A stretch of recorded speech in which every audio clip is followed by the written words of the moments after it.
घर में कोई है? अरे माँ, तू कैसी है? मैं आ गया हूँ शहर से। अरे दिवाकर, तुम आ गए। हाँ, मैं तो ठीक हूँ। तू सुना कैसा है? ये तेरे साथ कौन खड़ा है? अरे आंटी जी, मैं दिवाकर की वाइफ हूँ। वाइफ बोले तो पत्नी। हाँ माँ, ये मेरी पत्नी है। इसका नाम गुंजन है। अब ये हमारे साथ ही रहेगी। क्या कहा? शादी? तूने शादी कर ली दिवाकर? तूने माता पिता को बताना भी जरूरी नहीं समझा? ये क्या कर दिया दिवाकर?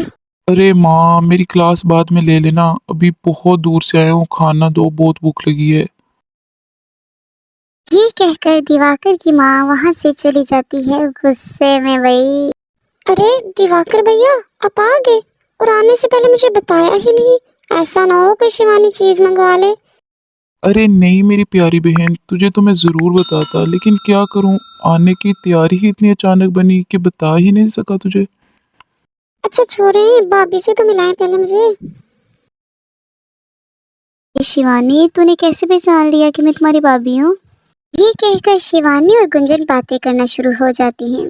दिवाकर बिना बताए अपने माता पिता को शहर से ही शादी करके आता है और उसकी माँ जब ये बात सुनती है तो उसका गुस्सा तो आसमान की बुलंदियों को छू रहा होता है।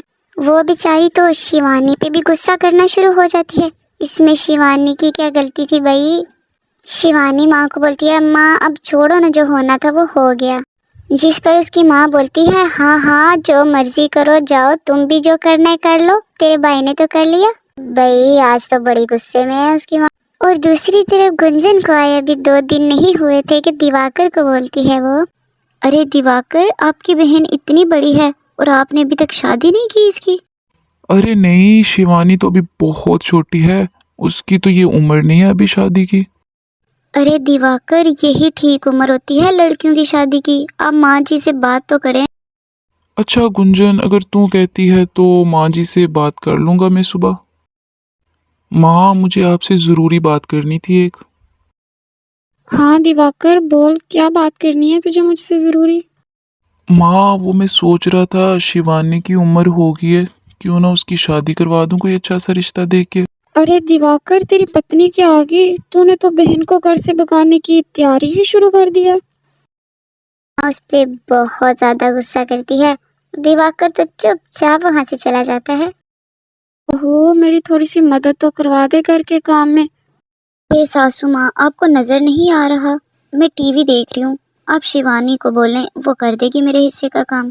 गुंजन की ये बात सुनकर उसकी सास को तो बहुत गुस्सा आता है और वो उस पे गुस्सा करना शुरू हो जाती। दिवाकर अपनी माँ की आवाज सुनकर बाहर आ जाता है, लेकिन बेचारा वो बोल तो कुछ भी नहीं सकता। एक तरफ माँ थी तो दूसरी तरफ बीवी थी, बेचारे को निभानी तो पड़ेगी अब। तो ये थी आज की हमारी स्टोरी। अगर स्टोरी अच्छी लगी तो चैनल को सब्सक्राइब और स्टोरी को लाइक करना मत भूलिए।